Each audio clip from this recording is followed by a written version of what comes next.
I've actually told this story before, but I think it's worth retelling this morning.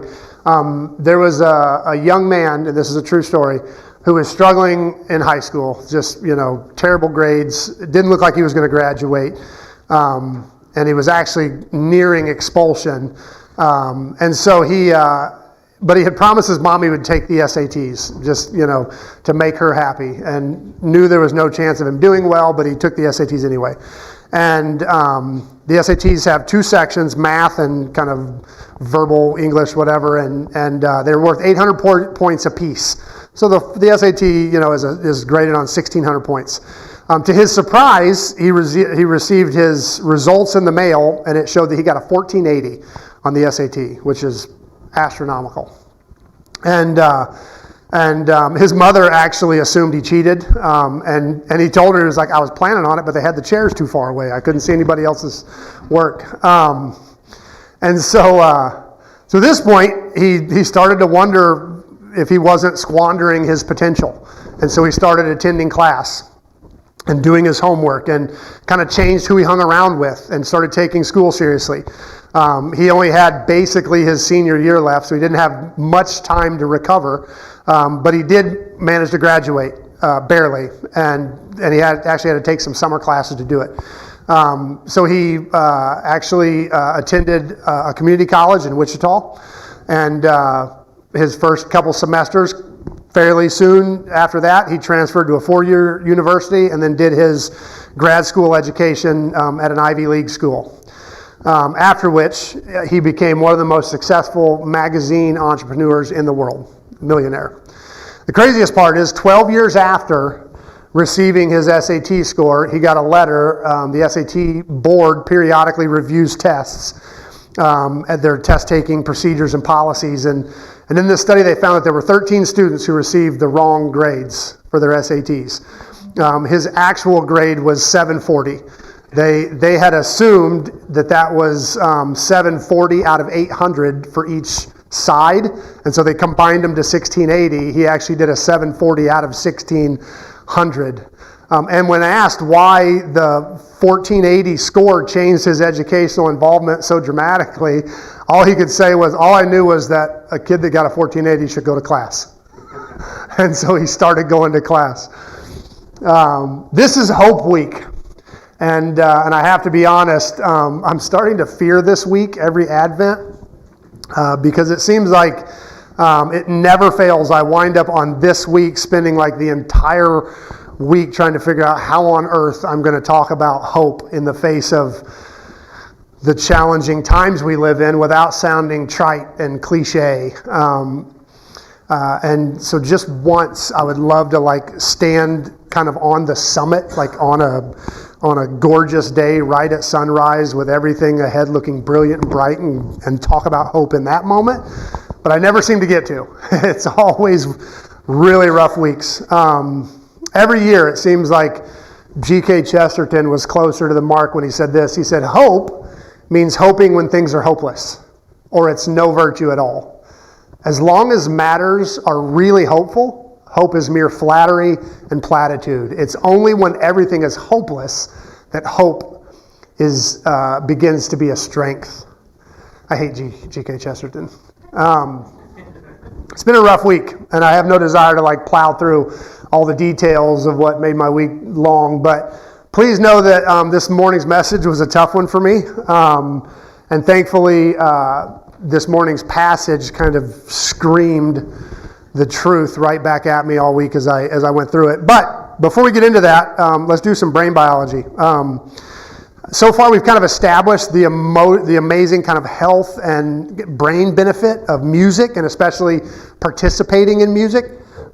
We talked about the latest research in counseling and metacognition, which is remarkably similar to Psalms 42, where David is kind of questioning his own emotional state and deciding that though his soul was reflecting a true situation, his soul was downcast, there was also a truer situation that he could choose to sing. And David does that in that psalm. Then last week we talked about the love drug, oxytocin, and its ability to make us feel love, and how singing actually increases oxytocin levels in our blood, which is likely one of the reasons we sing love songs, because it's the natural thing to do when you're high on oxytocin is to sing about it.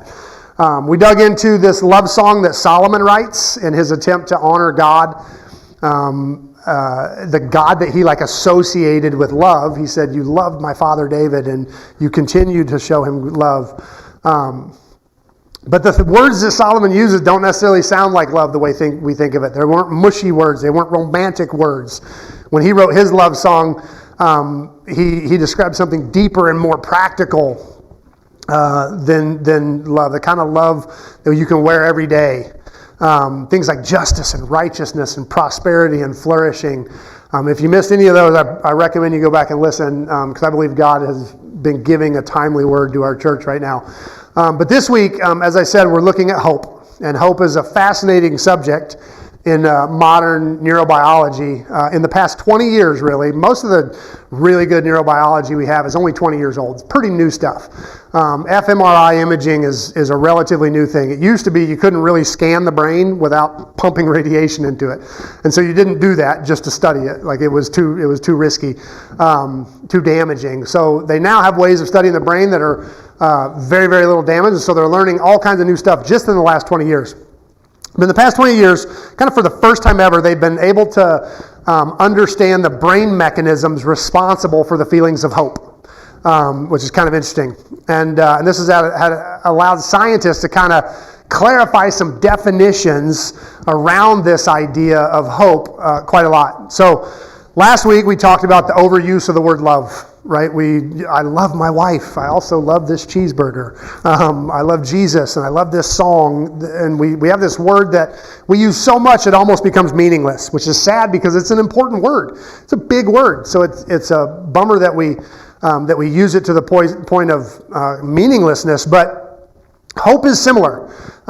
We might really hope that we're having our favorite dish for dinner. Man, I hope she's making, pasta or whatever. Which doesn't have much power over us, because if we go and there's something different, there's really no disappointment. I was kind of hoping for this. But we use the word that way. We also use hope in a much deeper sense, right? We might hope for our favorite team or our desired politician to win. And that stings a little bit when that hope is dashed. That one hangs around a little bit more when our team loses or something. But hope goes deeper still, right? We really hope to get a promotion or a better job, and it feels like our entire futures kind of hinge on that hope. And that moment, it's not nearly as fleeting or trivial. Suddenly hope begins to feel heavy. But it goes even deeper still, doesn't it? When it feels like hope is the air we breathe and the food we eat, and there's nothing left but this thinnest slimmer of hope. And we feel like if we lose our grip on it, we're lost. How can the same feeling that applies to donuts, boy, I really hope they've got the jelly donuts left when I get up to the counter, also describe the feeling of hanging on for dear life? How can the same word mean both? Well, believe it or not, the confusion is more language, the language surrounding hope, than the actual experience of hope. Psychologists have found out that simple, light hope, what they've learned to call wishful thinking, is a neurobiological process that originates and flows from the reward center of the brain. It's the amygdala and the hippocampus through the mesolimbic pathways, if you want the fancy words, and it's basically the equivalent of a brain tickle. It's just this little flutter from the reward center of the brain that includes some dopamine and some other fun drugs. It basically amounts to nothing more than imagining how nice it would be for something to happen, and the brain gets confused between that and reality and produces a little bit of the reward as though it actually happened. It's a fun feeling. You imagine an outcome, and just imagining it releases a little bit of the chemicals you would get if it happened, and it feels good. And we call that hope, but really it's wishful thinking. It's not very deep. So when you hope that you're going to win the lottery and you actually imagine just a little bit of what it would be like to win the lottery, your brain kind of secretes a little dopamine, and as the same thing it would do if you actually did win, only just a little bit. And you might smile and feel excited, even though the rational brain knows, like, there's virtually no chance I'm going to win the lottery. Like, it doesn't matter. Just imagining it makes you feel a little good. Over the past 20 years, though, neurologically speaking, this is not hope. This is wishful thinking, and it's nice. But I think now hope is getting closer to what the Bible has said it is for 3,500 years. Biblical hope. Because in recent findings, scientists have learned to define hope as an experience we have when three realities line up in our brain at the same time. In order for a human to feel hope, real hope, they have to have a clearly defined desired outcome, something they want to see happen, a clear goal, a vision. They also have to have the agency to achieve it, so they feel like they have the power and ability to achieve it, and they have to see a clear path to its accomplishment. If those three things line up, then they feel and experience hope. We're going to break down more as we go deeper this morning, but vision, agency, and a way in order to feel hope. They're essential to experiencing hope. And using fMRI imaging, neurologists have found that when a person experiences real hope, an entirely different brain function happens from wishful thinking. It's nothing like when you hope that they have your favorite donut when you get up to the counter. Nothing like that. The brain is working completely differently. When you feel real hope, it happens in the orbital frontal cortex, the very front of your brain, right behind your eyeballs, is where it actually lights up when somebody experiences real hope. And this makes sense because this is also an incredibly important area for a lot of other functions in your life. The frontal cortex is responsible for all your rational functions, your logical functions. More importantly, your executive functions, things like time management and willpower and the power to get up and do something you don't want to do. That all resides in the frontal cortex. So your relationship to time and hope are deeply related because you're imagining something in the future that hasn't come yet. And so it makes sense that hope would reside where you also have what we call your event horizon, how far into the future you can see. That's where hope lives, in that same region. Your ability to plan and imagine your future and imagine what you're going to do to achieve it is where hope lives and resides. It's closely related. Your ability to ignore emotions and stimuli and data and evidence is all housed in your frontal cortex. When stimuli comes in and it strikes an emotion and you go, you know what? That was not intended to hurt me, and you realize that you can live beyond just what you feel. That happens in the frontal cortex where hope lives. Hope is part of all of that. And what is hope if not the ability to look past what is to what could be? And we know the part of the brain that happens is. And this is actually the coolest part of the neurobiology of hope, but we're going to actually talk about that a little bit later. But as with almost every function in neurobiology they have studied, music has an impact on hope. There's some really neat studies on it. It's pretty fascinating. There's basically kind of two landmark studies in the area of hope and music. And in one, they studied the brains of a few hundred different people immediately after experiencing a disappointment, something that like damages their hope. And when people listen to music immediately after a disappointment, 70% of the participants found elevated action in the hope region of their brain when they listen to music. Music somehow helped them recover from a disappointment. The hope region of their brain responds to music and feels hope again, despite a disappointment. The people who did not listen to music after a disappointment had zero activity in the hope center of their brain. So 70%, it's a pretty dramatic thing. The other 30%, this is kind of interesting, wasn't just people who had like no hope.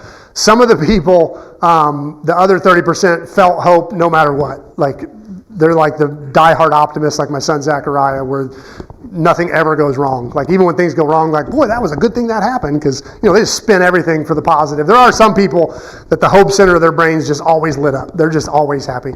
And then there's some that just did not experience hope with music or not. But the other landmark study, they gave half the people music and the other half the no music, and almost all the people who had music were able to experience hope after a disappointment. And those deprived of music did not. I mean, it was almost universal on both.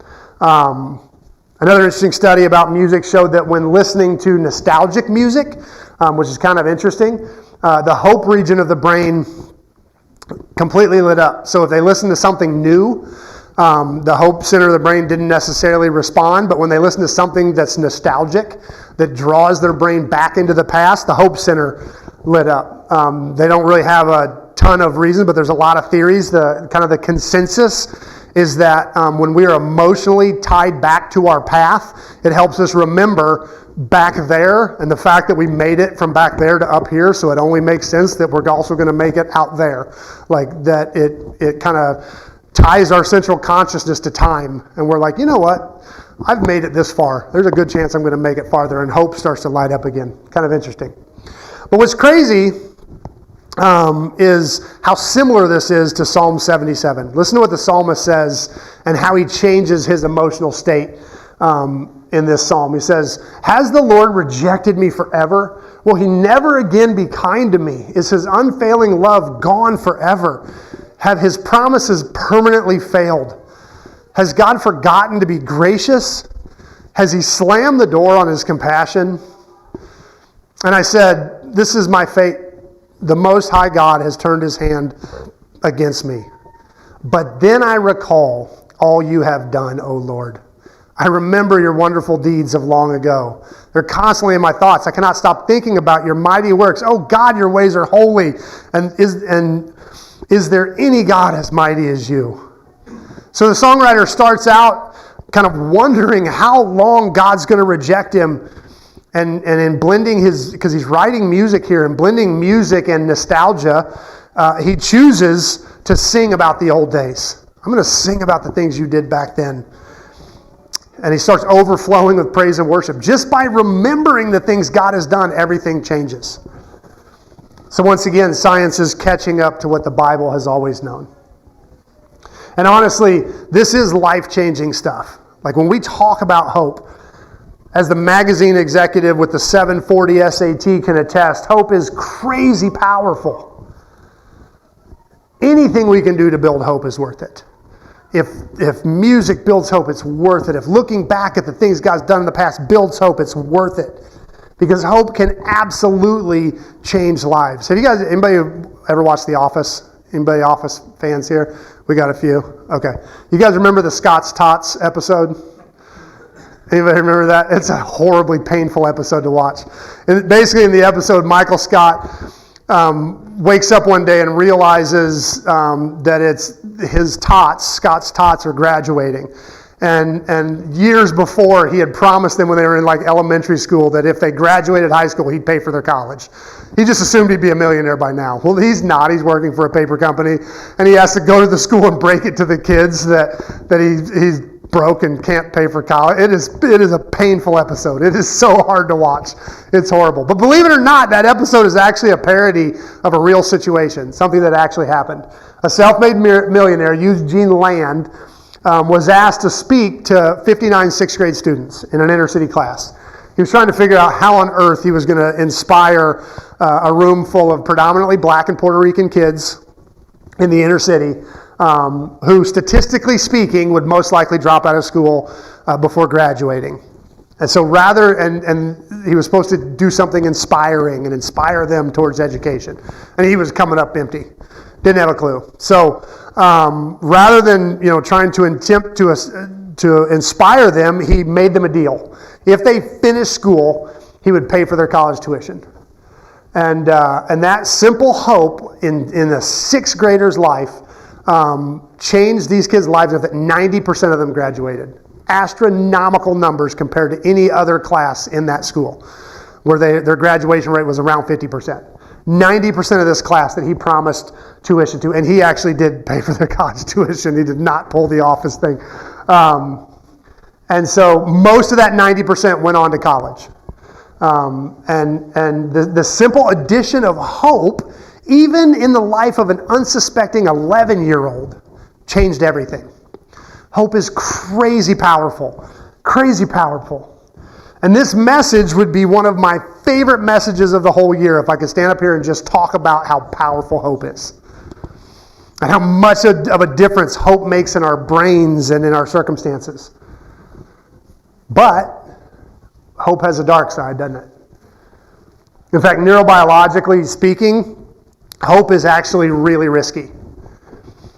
The three elements of hope that need to be in order for us to experience the brain function of hope, which psychologists now call trait optimism. They have wishful thinking and trait optimism. Trait optimism is what we call hope, biblical hope, like to be able to envision a better future and hold on to it. You have to have vision, agency, and a feasible path to your goal. So you need to acknowledge what's possible, what can be. You need to feel like you have the independence and the capacity to accomplish that goal. And you need to believe that there is a real and viable path to do it. And when you have those three things, according to psychologists, the sky is the limit. Like the things the human can accomplish when they have that feeling is amazing. We're going to talk about why in a little bit. But the brain will function completely differently under those circumstances. And the human creature is almost unstoppable. But the gamble is this. If one of those three characteristics falls out of the equation, not only will the brain not trigger all the mechanisms for hope, but it actually releases all the chemicals to feel hopeless. And that's a risk. That's a gamble. Your brain on hope works almost immeasurably better than your brain on no hope. But your brain neutral works way better than your brain on hopelessness. So if you have a vision and a viable path to achieve it, but you don't feel like you have the freedom and the capacity to make any of the moves necessary, you don't stay even. You don't stay equal. You don't walk away and go, oh, shucks, didn't work out. Your brain actually releases the chemicals to feel down and hopeless. If you have all the agency in the world and the future is infinite, but you can't imagine it. You can't picture a better future. You can't see anything better. You don't stay neutral. You fall into hopelessness. And if you see a future and you have agency, but you can't imagine any of the ways that you might be able to get there, you don't stay even. You go to hopelessness. And that is a crazy gamble. Your brain is way, way, way better on hope. It is. Your body is better. Your soul is better on hope. Everything is better on hope. But if you try to hope and you fall short, you're worse off than you were to begin with. And we do not need neurobiology to tell us this, do we? Because every single one of us has experienced it. The truth is, maybe one of the worst parts of being an adult is this truth right here. We know that hope is risky. Every single one of us feels how risky hope is. We've learned it the hard way. We've hoped and come up short, and you don't have to tell us that maybe it would have been better to not hope at all. We feel that in our guts. So quick survey. Raise your hand if you've ever felt like hope, like real hope, tickling at the edge of your brain and you shut it down because it was too risky. Anybody ever been there? Yeah. Yeah, we don't need neurobiology to tell us that hope is a risk, that hope is a huge gamble, that you feel like you're putting like all your chips on the table.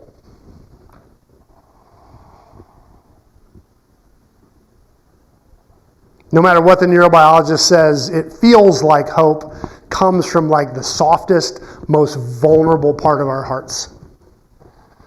Not our frontal cortex. Or maybe it's our guts. And you don't have to get hit there too many times before you start getting really protective. of that spot.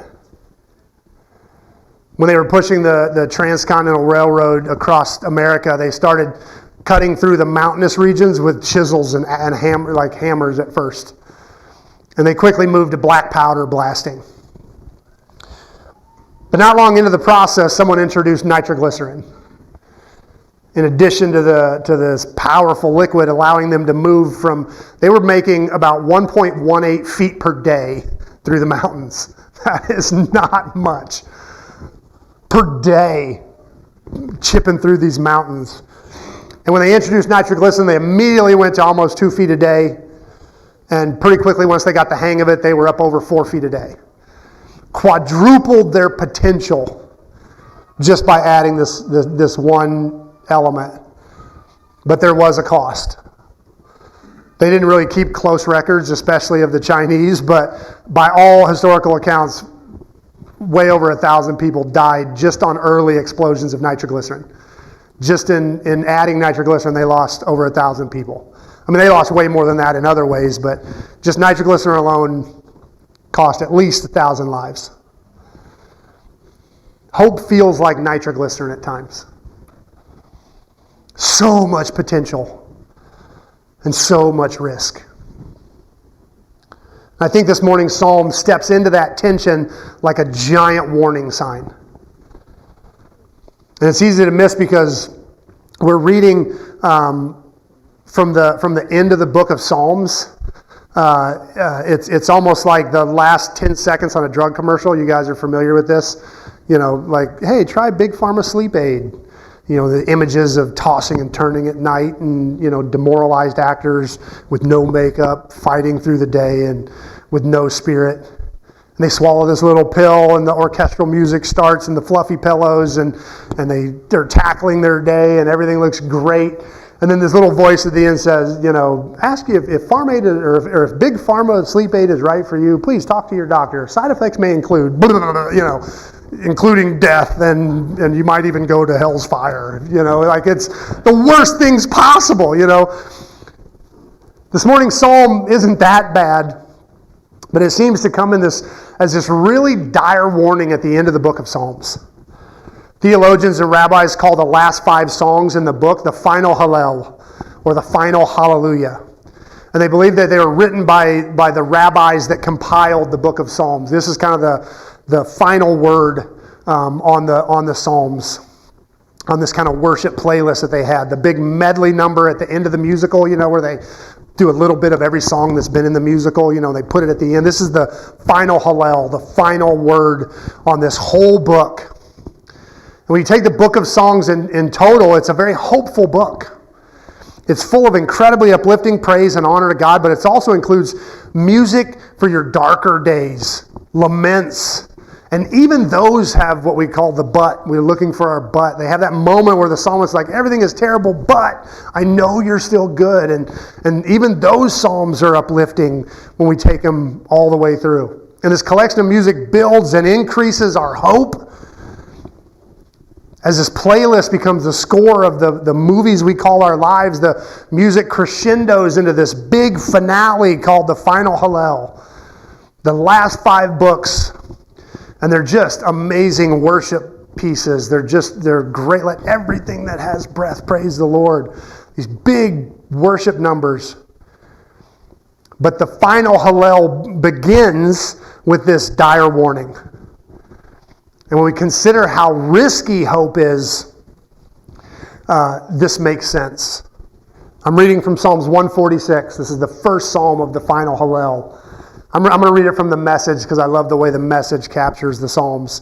It says, Hallelujah, O my soul, praise God. All my life long I'll praise God, singing songs to my God as long as I live.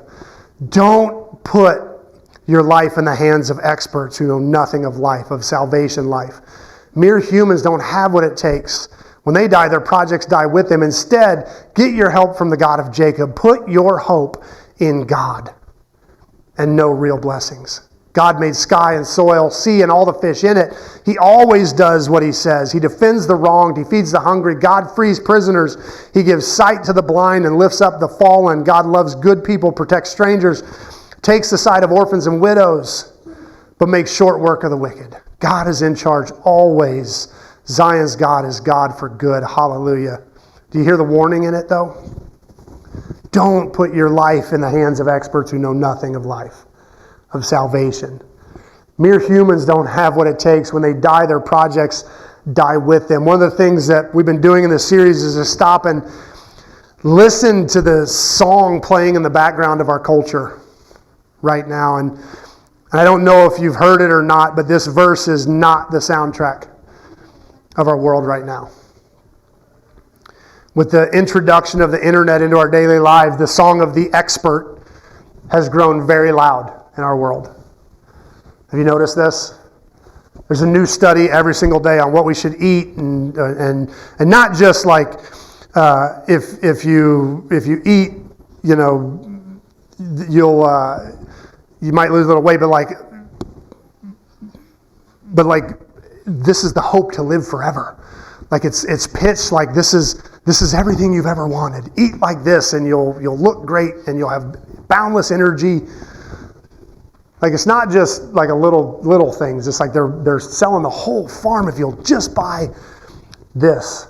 What we should drink is analyzed by experts. Experts have a lot to say about the latest data on raising kids and how this will make them turn out violent. And this video going to do that. And we're even told now that our young people are only messed up because we chose their gender for them the way that we've done it for 6,000 to 10,000 years. We looked down and said, "Oh, that's what you are." And now that's ruining our kids apparently, and so kids throw temper tantrums, and it's not just kids throwing temper tantrums, because temper tantrums are one thing. I threw temper tantrums, you threw temper tantrums, we all did it. But now we've got experts telling us that this is not okay. That's the problem. It'd be one thing if your kid was just throwing a fit. We've all threw fits. That's part of it. But we've got the experts now telling us. That's the problem. It's not what the kids are doing. The kids are doing what kids do. And so we've got experts telling us we got to let them do it. Experts tell us what car we're allowed to drive if we want any hope that our planet's going to be here for our kids. And which stock we want to buy if we have any hope of retiring. And of course, we just went through a pandemic, and the world-renowned experts were all saying different things at the same time. And not just that they were trying to convince us that every real expert, says this, but they were all like, if you have any hope of surviving, you have to do this. Listening to the experts. Every day we're bombarded by news showing some expert head, talking head, saying that the other side's talking head on the other channel is wrong, and the only real hope for the nation is to do it my way. Act now, vote for the right candidate, stay tuned for this important information after the break. Like all of our hope hangs on it. And into this chaos, where hope is being pushed and peddled to the highest bidder, as long as you're willing to put your hope in the wrong things, the psalmist steps in with this huge warning. That kind of hope is dangerous. Putting your hope in the wrong things is the song of our culture. That's what they're singing. Put your hope in this. Put your hope in that. Put your hope in this. Come hope over here. Whether it's a diet or a candidate or a product or a jab or a denomination or a pastor or a party or whatever. Misplaced hope leads to hopelessness. And that's way worse. Hopelessness is worse than never hoping at all. And one of the signature elements of our culture is hopelessness right now. We talked about this last week. Every marker for mental and emotional health is off the chart. It's in the toilet. And I think part of the problem is we're peddling bad hope. We're peddling bad hope. And when you peddle bad hope, it leads to hopelessness. It doesn't stay neutral. You don't go, shucks, that didn't work, back to life. Every time you gamble your hope and lose, you get worse off. I feel like the psalmist knew that. The book of Psalms is screaming at us, hope in God, hope in God. As we come to the final book, the final Hallel, The psalmist is saying, please don't put your hope in the wrong places. Put your hope in God, because anything else will disappoint. And disappointed hope is dangerous. But, and maybe this is the most beautiful but in the Bible, but joyful are those who have the God of Israel as their helper, whose hope is in the Lord their God. The psalmist recognizes we need hope. That's what I love about the psalmist. The psalmist isn't going, hey, don't hope. It's too dangerous. Don't do it. The psalmist doesn't say that. The psalmist doesn't say, hey, you don't want to risk hoping because you'll be disappointed. And disappointed hope, because we've all felt that. We've all felt that I don't want to risk hoping. It hurts too much. It's too risky. The psalmist says, no. You need hope. It is so important. It is so powerful. It's so much part of the human brain. But the poet says your hope has to be placed right. There's only one thing that can bear the weight of your hope. It's like nitroglycerine. It's powerful but risky. And if you put it in the wrong place, it can do damage. Last week we talked about how our culture has this insidious song playing in the background of our lives right now that says biblical love, the kind of love that can change you, and though it might sting at first, has the potential to actually help. The culture's calling that hate right now, and that's a dangerous song. And almost as insidious is a culture that's overflowing with songs of hope. Right now there is so much like hope that the government's going to be able to fix this, hope that we can fix every ailment, hope that we can end human evil, save the planet, that every little creature living on it can survive. We can eliminate poverty, and we can just build our tower all the way up to the heavens. And we've played that game before, haven't we? And that song of hope is playing in the background, and it leaves out one of the most important pieces of hope. And the psalmist, who most likely wrote this psalm from captivity, most of the Jewish rabbis say that these last 5 psalms were written in Babylonian captivity. And the psalmist knows we had a great army. We had wealth. We had a walled city. We had strong allies. And at the end of the day, none of that helped us. Here we are in Babylon. We put our hope in all the wrong things. And look where we are. And from that experience, he's going, people, put your hope in God. There's nothing else. We need to hang on to the one thing that can't be moved. There's this famous story in the book of Daniel of 3 young guys, Shadrach, Meshach, Abednego. I always call them Hananiah, Azariah, and Mishael because that was their Jewish names. And they passed a law. These 3 had done great. They're like some of the king's favorites. But they passed a law that everybody had to bow down and worship the king's statue when the music played, or they'd be thrown in the fiery furnace. And these 3 teenage boys won't bow. And everybody bows, and it's really hard to not stand out when everybody's bowing and you're the one not bowing. We stick out pretty quick when that happens. But the part that's always stood out to me is this statement that they made just before going in the fiery furnace. They said, if we are thrown into the blazing furnace, the God whom we serve is able to save us. He will rescue us from your power, your majesty. But even if he doesn't, we want to make it clear to you, your majesty, that we will never serve your gods or worship the gold statue you have set up.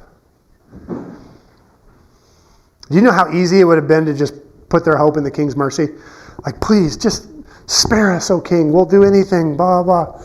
They could have put their hope in their own track record, knowing, you know what? We've been really good this far. Like, God has looked after us. They could have put their hope in God's forgiveness and said, you know what? If we just bow once, God will forgive us, surely. They don't do any of that. These 3 brave kids decide the only safe place to put their hope, the only thing that's going to hold up to it in this horrible situation is we just put our hope in God. If that means we go through the fire, we go through the fire. But if I put my hope in any of those other things, there's a good chance it crumbles. and everything falls apart. In the worst situation possible, they say, you know what? We're not going to bow. We're going to put our hope in God. And however it turns out, that's the safer bet. Their hope was not in vain, of course.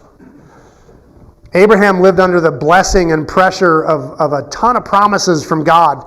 And all of these hopes and dreams rested on the young shoulders of his son Isaac. Everything God had promised is in this one kid. And so you can imagine his shock when God told Abraham to sacrifice Isaac. And in that moment, Abraham proved that his hope was never really in Isaac at all. He easily could have said, I can't. This is all my hope. Like everything I've done is wrapped up in this kid. All my hope is right here. And he doesn't do that. And the writer of Hebrews, while analyzing this story, comes to the same conclusion, deciding that even if God had to raise Isaac from the dead, the hope was never in Isaac to begin with. The hope was in God all along. And here's the deal. From the brain, for the brain to experience hope, real hope, the kind of hope that can change outcomes, there needs to be vision, agency, and a way. And this is where the gospel, this is what it's all about. God sent his son into the world. This is beautiful, and it's why we celebrate this time of year. But it was way more than just the arrival of Jesus. Because while Jesus was on earth, he faced the enemy of hope. And that was kind of the point. Because the psalmist knows the real enemy of hope. Mere humans don't have what it takes. When they die, their projects die with them. Death is the enemy of hope. And the psalmist says when humans die, they die. End of story. They're done. Shadrach, Meshach, and Abednego, they're facing death. Isaac was facing death when his dad raised the dagger. Death is the period at the end of the sentence. No more hope. So when Jesus walks the earth, hope enters the story like a big bucket of nitroglycerine. For 1,500 years, since the day that Moses said there was going to be another prophet who's a way bigger deal than me. For that long, there was this nagging, tickling hope that God would send the Messiah. And when Jesus shows up on Christmas morning, hope, dangerous hope, powerful hope, story-changing hope enters. And to those who recognized him, Jesus was everything that Israel had hoped for. He was doing everything they would hoped the Messiah could do. And his closest friends dared to take the gamble to hope in him. And their hopes were dashed. As Jesus hung on the cross and died, the nitroglycerine blew up. And the devastation was considerable. Death, the great enemy of hope, won for 3 days. Until Easter morning when Jesus destroys the enemy of hope. And all of a sudden, several hundred years after the author of this morning's psalm warns us against putting our hope in anything that ends in death, Jesus basically screams from the tomb, that's me, I'm the one you hope in. And that is what the gospel message, the true hope of the world is. We have all the power and potential that comes with hope with none of the risk. When the only thing that destroys hope is destroyed, we have hope. Because what the psalmist is saying in Psalms 146 is that properly placed hope never disappoints. Never disappoints. We're closing out this year. We've been trying to focus on mental and emotional health for the last year, especially what the Bible has to say about our mental health. And nothing hits home like the topic of hope. Did you know your brain actually, the rational part of your brain, the frontal cortex, the part that makes us human, where all of our best human capacity rests, only works about 50 to 60% as good when you're under stress, when you're under cortisol, when you're anxious or when you have cortisol in your brain. The frontal cortex works about 50% as well. It really doesn't work. They have taken people who they give them math tests, something they can score in the 80, 85 percentile, something they're pretty good at. Have them take it several times till they got a pretty good score. Then they stress them out and have them take the same thing, and most of them will score around 30%, 30 to 40% on the same math test that they can score 80% on in a calm state. Just your brain doesn't work on cortisol. It doesn't work nearly as well, which is important. Like it's not supposed to, because cortisol, the stress hormone, which robs cognitive function, its whole job is to crank the body up several notches so that if there's a risk, you do one of three things. You fight, you run, or you freeze. Fight, flight, or freeze. Like those are the three things. And what your brain does not want to be doing in that moment is, if I'm walking through the woods and I see a tiger, I don't want to go, oh, what kind of tiger is that? I wonder if it's a mean tiger. Is that a boy tiger? So the brain's like, shut down the rational part of the brain because that sucker is slow. Like, we need to move fast. And so cortisol is designed to turn your brain off so that you can move without thinking. And it's really important to do that. You do not want your brain getting analytical in a life and death moment. And so God gave us this capacity to turn the brain off so I can move quick. I don't have to think. I don't have to rationalize anything. I either run, I fight, or I freeze up, whatever. So the cocktail that your brain produces under stress is designed to bypass all of the thinking immediately if needed. And this is great if there's a predator nearby. But the problem is our brains don't really have like one cocktail for if there's a wolf approaching you and a different one if you're in a fight with your spouse. It's all the same cocktail, unfortunately. Your brain doesn't know the difference between I'm in a life or death situation and I am really anxious about my finances. You get the same cocktail. Cortisol in both situations. And though turning off your analytical brain is great in the face of a wolf, not so good when you're trying to make really important decisions with your spouse. Like, not so good when you have to make actual real decisions on what you're going to do to proceed, to have this cocktail bath shutting down half of your brain power. My favorite piece of the neurological knowledge that we've picked up about the study of hope is the fact that when the brain is experiencing hope, one of the primary functions of hope is to shield the cerebral cortex against cortisol. When you feel hope, anxiety has no impact on your frontal cortex. You can still think rationally when you have hope. Even when you're stressed, the stress does not impact your frontal cortex when you actually feel. Hope blocks the executive function region from the effects of cortisol. It's super cool. So all these people who score terrible on a test, if they have hope, they're able to recover from cortisol quickly. It blocks the frontal cortex from cortisol, and they don't lose rational function, even in a stressful situation. Hope makes all the difference.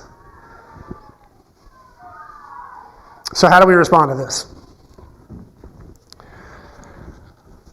This was a tough week. I told you that. I got bad news about people that I really love and care about, like more than you're supposed to get in a week. I got phone calls talking people down from suicide, family situations, marital situations. It's just been one of those weeks. And it's getting to where, they tell you never pray for patience, because God will put you in situations where you have to have patience. I'm starting to get that way with hope. Never preach about hope. Just don't do it. It's risky, because you find yourself in a situation and you're like, God, where's the hope? Where's the hope? One of the things that draws me to the Christian faith, and I preach about it all the time, is the fact that I believe living life with Jesus is better.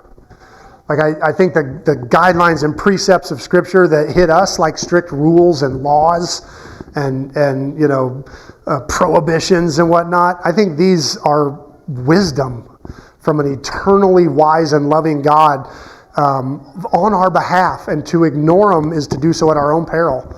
I think living a godly life is the best way to live. And I tend to avoid topics like heaven and hell primarily because I really love Jesus.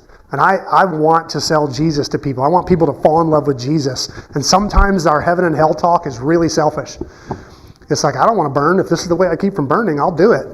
You don't even have to know or like Jesus to want to make that decision. And so I like talking about Jesus and the benefit of walking with Jesus.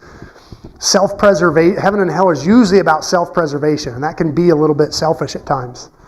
So I don't talk much about heaven and hell, but on weeks like this, it comes to me that until Jesus' return, death is the end game for all of us. Everyone I'm praying for, if every single person I'm praying for gets healed, they're still going to die eventually. And don't get me wrong, I still want to see them get healed. I'm not saying, oh, well, that's who cares? But even healing is only temporary. So if you don't cling to a hope that goes beyond death, then what are you hoping in? If my hope does not include heaven, it's pretty bleak out there. So in weeks like this, I rejoice that death has no claim on my hope. So the way that I would love to respond to this message is to stop this week and listen to the song of hope playing in the background of your life, in the background of your mind. What are you putting your hope in? What is hope attached to this week? Are you hoping in economic recovery? Are you hoping for cheaper groceries? Are you hoping that you'll get a raise? Are you hoping your party puts up a better candidate? Are you hoping for anything other than God? Because if so, that's misplaced hope and it's dangerous. We serve the God who crushed death. What on earth do we have to fear? Sometimes people who trust in the sovereignty of God are considered cold and calloused. But I can tell you from my personal experience, there is nothing cold or detached about putting my hope in God and His sovereignty and God alone, especially on weeks like this. You hit a point where you realize, oh my gosh, it's God or nothing. I think if the psalmist has it right, we'd be fools to do anything but put our faith in God and God alone.